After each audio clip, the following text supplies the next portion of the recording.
आज आज आम एक विशेष सूचना दबा चाहूँ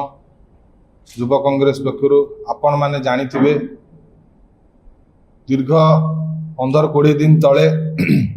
जो भली भाव एआई सम्मेलन गोटे होता दिल्ली रे अखिल भारत युवा कांग्रेस किसी युवा कांग्रेस कर्मकर्ता सेठी विक्षोभ करुले शांतिपूर्ण भाव विक्षोभ करुले जो भली भाव अगणित भाव गिरफ करा जायतिला एवं अखिल भारत सभापति उदय भानु चीफ जी तांको मध्य गिरफ करा जायतिला। ए सरकार युवक मानक पई एवं कृषक मानक पई युवा कांग्रेस सेठी शांतिपूर्ण भाव धारणा देइतिला जो भली भाव तांको गिरफ करा जायतिला गोटे अगणतांत्रिक भाव गिरफ करा जायतिला। आपण जानिथिबे सरकार गोटे युवक विरोधी सरकार युव विरोधी सरकार पीएम इज कॉम्प्रोमाइज आपण जानिथिबे गोटे स्लोगान एबे दिया जायछि पीएम इज कॉम्प्रोमाइज कौन पाई तमे कॉम्प्रोमाइज करिच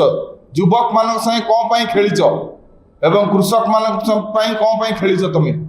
आपण जानिथिबे एबे गैस रो जो भली भाव संकट देखा देछि एवं तेलर मध्य बढ़िबार लागिबी ए सरकार आसिला परे कहिथिले 2 कोटी नियुक्ति देबे केते नियुक्ति देइछंती गोटे हेले नियुक्ति नाही नियुक्तिर सुजोग नाही। अमेरिका पाखे कौन पाई बंधा पड़िछंती मोदी आमे जवाब मागे चाहूँ युवा कांग्रेस जवाब मागुची अमेरिका पाखे मोदी कौन पाई बंधा पड़िछंती अमेरिका कथारे कौन पाई डेउछंती एते तेलर ईरान खाली तेल आसुनी